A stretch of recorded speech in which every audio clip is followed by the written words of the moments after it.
What do you think is the key to talking about any given topic or situation? Of course, mastering tenses and conditionals. That's why we designed this lesson a systematic approach to all the tenses. In it, we will discuss the relevant tenses for any context. There's a 25 questions exercise at the end of the lesson, followed by their answers. Try your best to answer all the questions and check your answers. If you encounter any difficulty, go back to the notes and check your comprehension. That way, you'll be able to answer all the questions and master tenses. By the end of this lesson, you'll be able to communicate appropriately in any situation and on any topic. And your English caliber will be taken to a completely new level. Let's have fun learning tenses. Let's get started with the simple present tense, of course, with some examples. Example number 1, I get up at 7 a.m. 2, she listens to music. 3, it rains a lot in autumn. 4, we play football on Saturdays. And 5, the sun rises in the east. In all these sentences, as you can see in the usage column, habits, facts, and scheduled events are discussed. So let's see each examples in terms of their significance or their usage. I get up at 7 a.m. That's a habit. She listens to music, another habit. It rains a lot in autumn. This is a fact. In autumn, it rains a lot. That's a fact. We play football on Saturdays. That's a scheduled event. The sun rises in the east, another fact. So this way, the simple present helps us talk about habits, facts, and scheduled events. Structure-wise, the simple present is in the form of the subject of the sentence followed by the root verb. As in the sentences, I get, we play. But for third-person singular subjects like he, she, it, and singular subjects, one person, one thing, we add s or es on the main verb. So we say she listens, he dances. That's why we have in the example sentences, she listens, it rains, but we play, because we is a second person plural subject and she is a third person singular, it as well is third person singular. This is about the structure of the simple present. Then we have some trigger words, words that indicate that the sentence we have is the simple present tense. So always, usually, never, often, sometimes, every day, on Monday. These indicate the sentence. Our sentence is in the simple present, because these words are indicative of habits, facts, and scheduled events. Something we do always is something, of the nature of a habit. That's how it is. So now let's proceed to the present continuous. Second tense, the present continuous. So the present continuous, as you can see in the examples, I'm studying for an exam. She's sleeping. It's raining outside. So this kind of tense is used to talk about actions happening now and around now. So if we mean to talk about something happening at the moment, at the time of speaking, we use this structure, and the structure is a be verb followed by the ing form of the main verb. So we say it's raining. We're having dinner. They're watching. That's the present continuous tense. Then we have the present perfect. And the present perfect is used to talk about an action completed in the recent past. This is very important. This is not just past, but recent past. I mentioned this because there is a tense for a remote past or a long gone past. The present perfect is only for recent past. Let's have a look at some examples. I have finished my homework. She has cleaned her room. It has stopped raining. So all these have to be, something that took place in a recent past. Like some 5 minutes happened some 5 minutes ago. For instance, it has rained, it has stopped raining. Maybe it stopped raining maybe 5 minutes ago, 10 minutes ago, and we still feel the consequences of the rain. So that's the present perfect. And the structure of the present perfect is you have the subject, and then you have have or has, followed by the past participle of the main verb, like finished, cleaned, stopped, eaten. So this is the present perfect. Sorry. Then we have the past simple. The past simple is used to talk about remote past. Something happened in the past and doesn't have a major impact on the present. So we say, she cried, I worked late on Friday, we traveled abroad. So all this happened in the long past and they don't impact the present. And the structure is the subject of the sentence followed by regular verbs in their past form or irregular verbs as well, but it has to be the past form or the V2 of the main verb. So they listened, we traveled, they ate. That's the way it is. Then we have the past continuous. I was sleeping, she was dreaming, it was raining. So these all actions are in progress in the past. So sometime in the past, these actions have been were taking place. So for that kind of situation, we use the past continuous. A be verb followed by the ing form of the main verb, like I was sleeping. So was is the be verb and sleeping is the ing. And in terms of be verb, we use only was and were. So were for the plurals and was for the singulars. Then we have the present perfect continuous tense. So as you can see here, we have I have been studying, she has been working. So these are actions that started in the past and continue right now. So we say, when we say I have been studying, it means I started studying probably an hour ago, maybe 30 minutes ago, and I'm still studying. But mind you, had it been the past continuous, like I was studying, it means I stopped studying some time ago. But the present perfect means I'm still studying.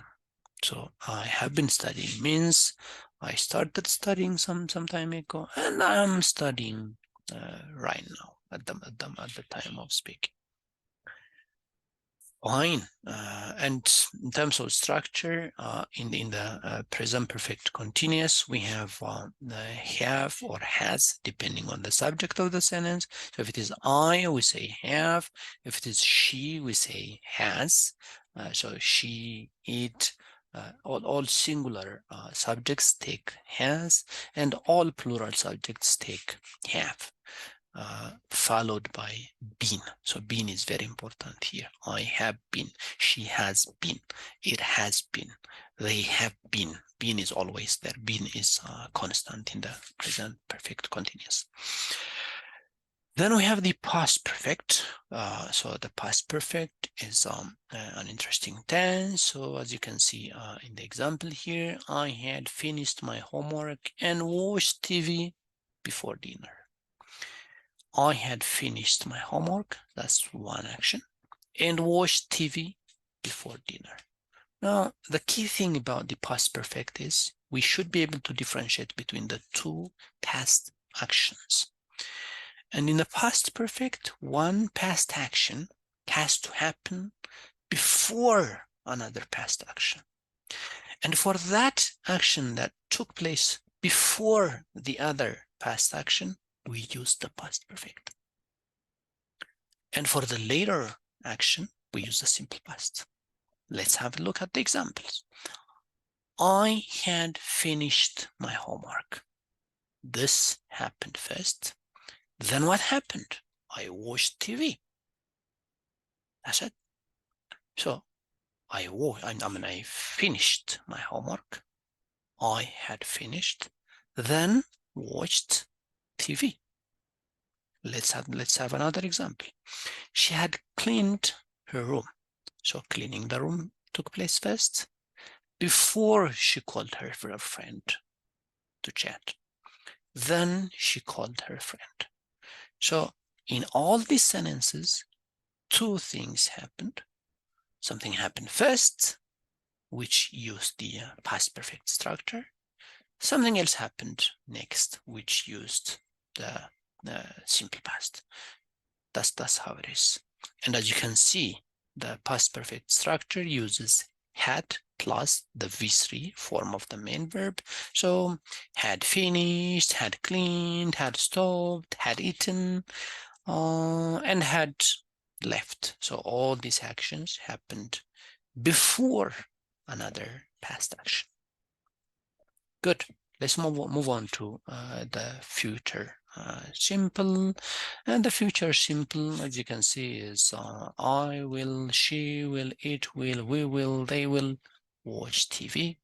And we say these things for actions or events that are to occur at some point in the future.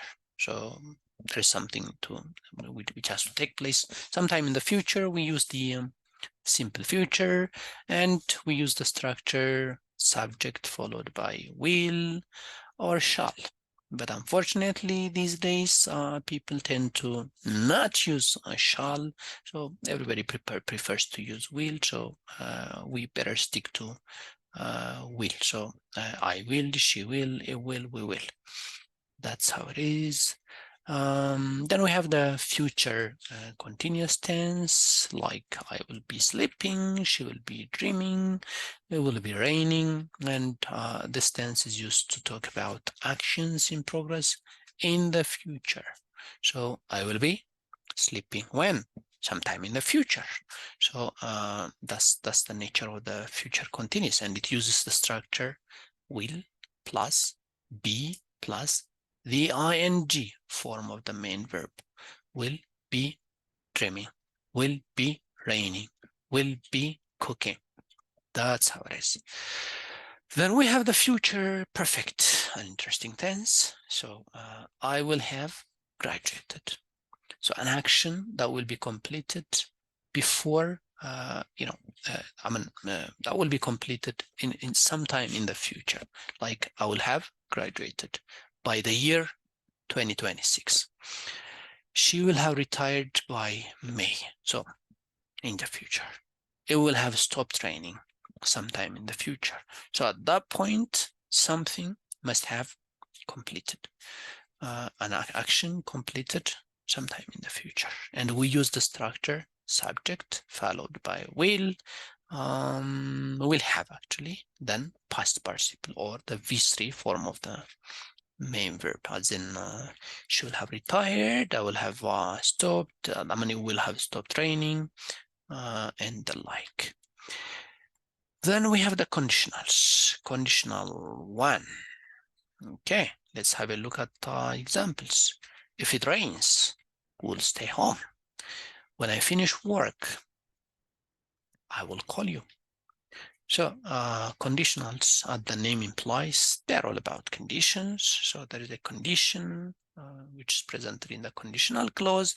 Then we have the result or consequence of that condition, which is given in the main clause. So we say, if it rains, that's a condition.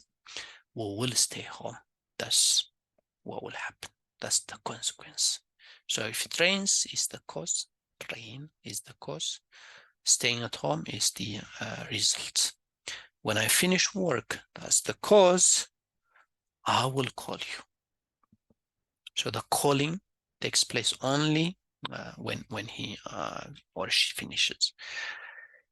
And that's conditional one. And in conditional one, obviously we use if, when. Actually, there are other some ways of starting conditional one, but if and when are very common, followed by the present form of the main verb, and will, can, may, plus the will structure. That's how it is. So we say if it rains, that's simple present. I finish, that's simple present structure. Then we say I will call, that's the future form. Will stay, that's the future form again. Then we have conditional part, conditional type 2. Conditional type 2 is used to talk about unreal present, mind you. Conditional type 1 was about possible events. So if it rains, we'll stay home. Possible. When I finish work, I'll call you. Possible. But let's have a look at these sentences in under conditional type 2. If I were you, I would study more. But you can never be me. So that's unreal present. If she worked harder, she could get a promotion. So this person, it must be familiar with the person he's talking about. So if she worked harder, so that person will never work hard. So she could get a promotion, and it means she will never get a promotion. So it's about knowing that person. And conditional 2 has this structure with the V2 form of the main verb in the if clause. That's the simple past structure. I were you, she worked hard, and then would plus the infinitive form of the main verb. So I would, it could be would, it could be could, it could be might. So I would study more, she could get a promotion. That's how it is. And finally, we have conditional part type 3.